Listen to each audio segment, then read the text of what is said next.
How are you?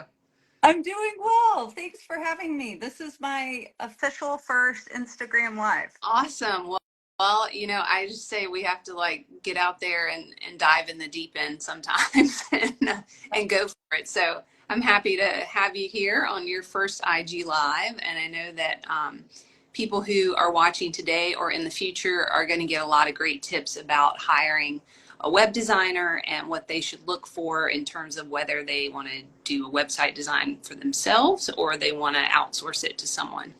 So tell us a little bit about you and CTMH Group, and then we'll dive into your All checklist. right. Yeah. Thanks again for having me. So I'm co-founder of CTMH Group. We didn't so much rebrand as do a light rebranding. So now we call ourselves Launch in One by CTMH Group. And why Launch in One? It's because we launch websites in one day, 1 week, or 1 month. And so I started this with a friend from college.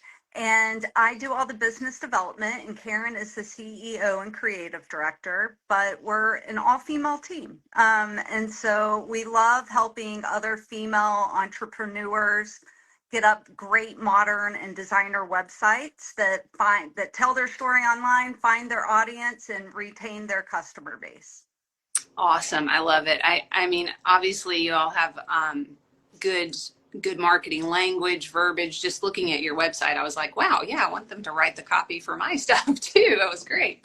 So, all right, well, let's dive into kind of the tips and tricks in terms of hiring a website developer or a design team.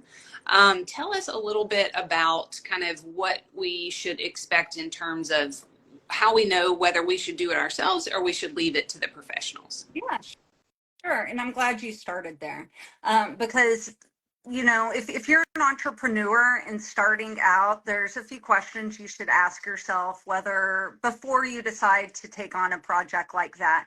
But also, if you're an entrepreneur just starting out, I highly encourage you to go through this discovery because even now with our client base, even if they've been in business 15, 20 years, we still encourage them and try to empower them to be more involved in their digital marketing because you can't really make great decisions going forward on how to scale or pivot if you don't know what your digital marketing campaign and foundation is doing. And that's what your website is. It's the foundation for all of your digital marketing, social media, SEO, and email marketing or ads.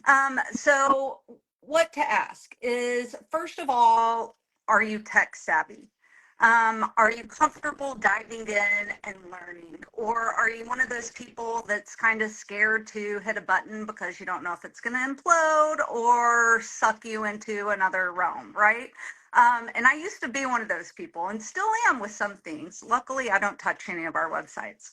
But are you tech savvy? Do you know or can you learn some of the language required to really do the design aspect and the customization aspect of a website like CSS and HTML? Do you have a good eye for design? Because aesthetics and having a good looking modern website really conveys whether you are keeping up to date, you know your brand, your target market, and so many other things. But if your website isn't good looking, then that really speaks volumes as to your brand, but more so than anything, it raises a lot of questions to the people that find your website. How much time do you have?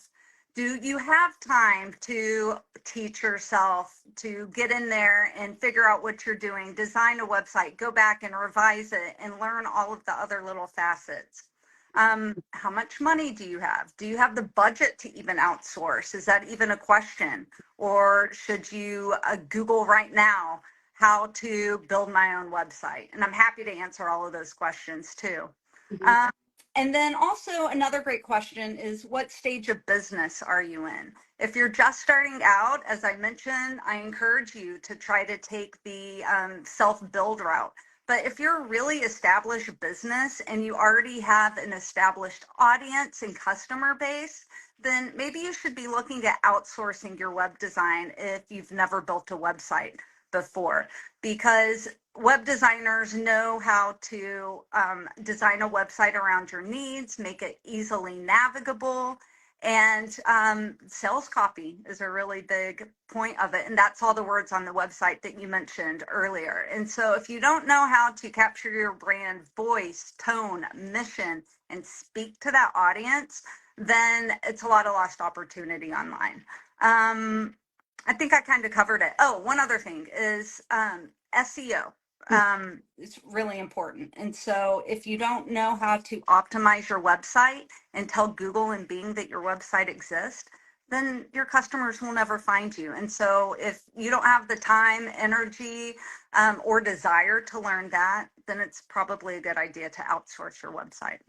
That was a lot of information I just threw at you. It So is, but I think like that just sort of encapsulates the fact that as an entrepreneur, you're wearing all these multiple hats, but sometimes it's really important, and you're going to end up saving time and money in the long run to have someone else be the expert. Because I know I've even just maintaining a website that I've had designed by someone else, trying to develop the copy or sync it with email, all of that kind of stuff.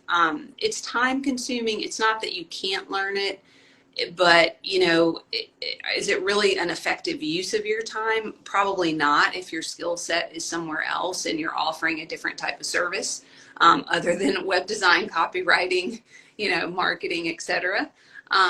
So yeah, I definitely think that there is a space to have some support, and I love that you all even offer the one-page website option, where you can just get basically that foundational piece up in a day and get going. And then, all of the stuff, when you're in business for a longer amount of time, you start to sort of drill down on your niche, your voice, your marketing, your branding. All of that can come a little bit later if you just want to get something, outward facing, that is going to be able to represent you well. I think that's a great option for people. well, thank you. You brought up another great point, going back to time and stage of business. If you haven't really launched your business and you have the time to dedicate to building a website, then good for you. But if it's already started and you're a solopreneur and you're wearing all of those hats, you probably can't afford to take all of that time and attention away from all the other tasks just to pour them into learning a brand new skill set. And so that might be a good idea to outsource it. But there's, not all, in case you don't know this, not all marketing companies are built the same, have the same business model. Mm-hmm. So, there's a lot to look for, but know what to look for when you're looking to outsource. There's a lot of good questions to ask to make sure that they're a good fit for you, your brand, and where you are in your business, but also where you want to go. Can you give us a couple of questions that would help us know whether the team is a good fit for us? I would love to. One of the things that everybody wants to ask first is budget. Do you have a budget to outsource? And there's a lot of options out there to get a cheap website. And there's a lot of good web developers out there that are just beginning that can build you a great website for less money. And there's a lot of agencies out there where you can't even get in the door unless you're willing to spend $30,000 or $50,000 or more. And so entrepreneurs don't have that luxury, but there's a lot in the middle of the road.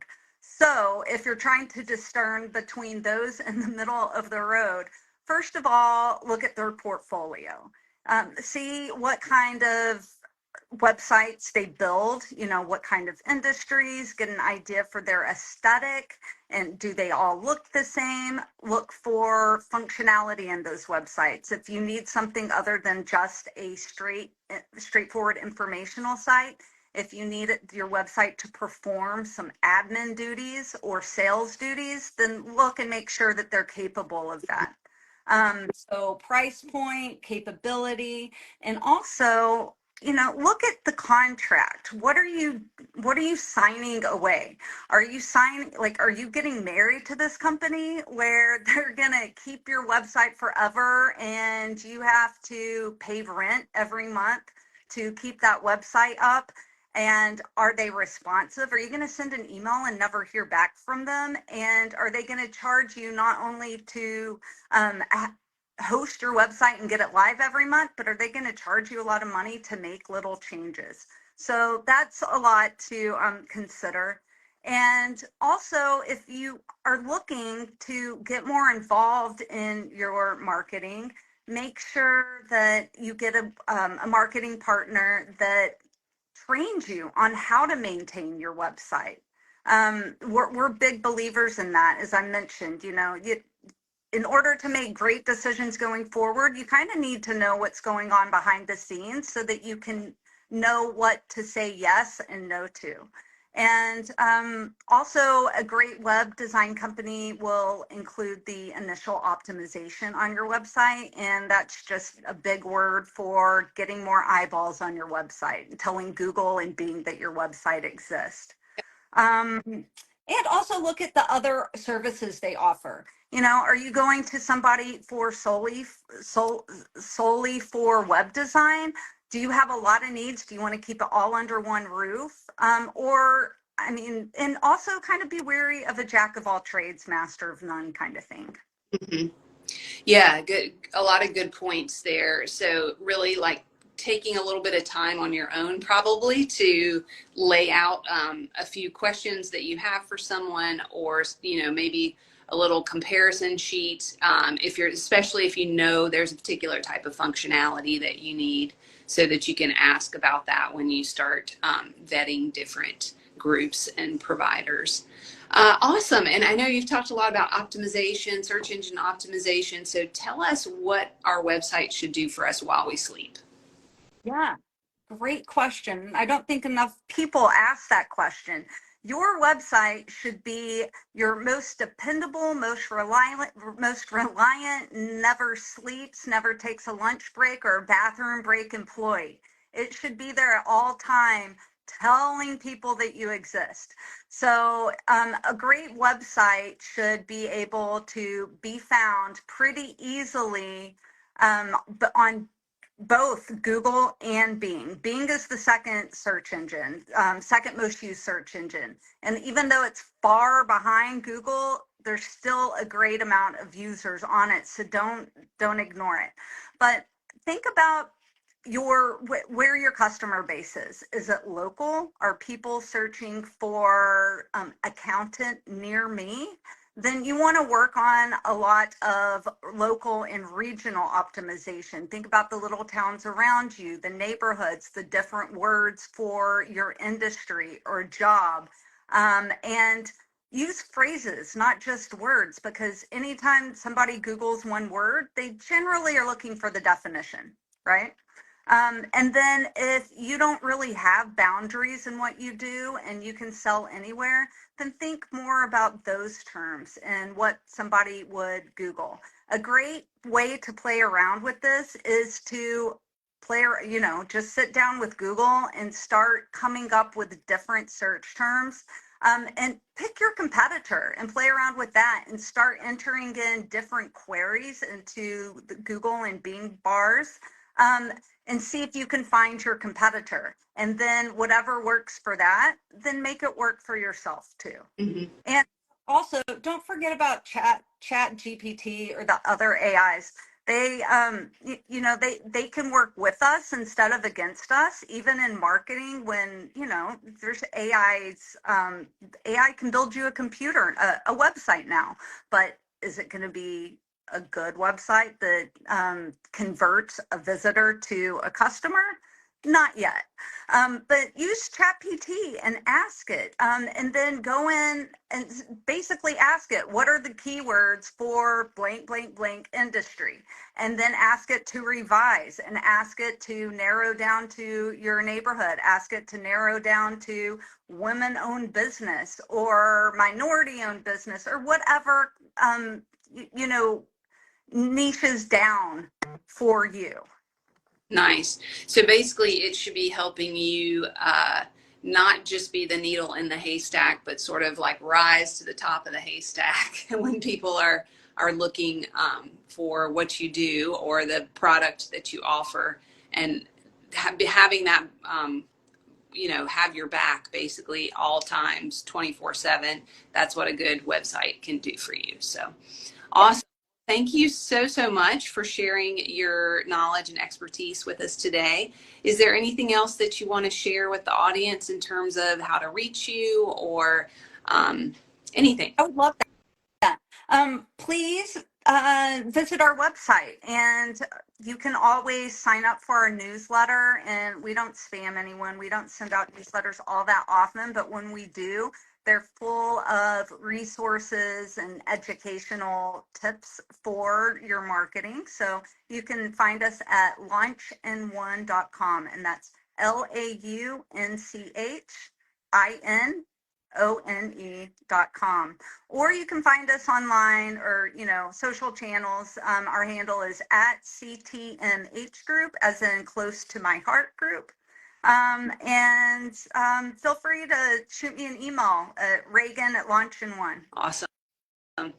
Well, thank you so much. I really appreciate your time again. And I'm sure that this has given people some things to think about before they enter into that relationship of hiring an external web designer.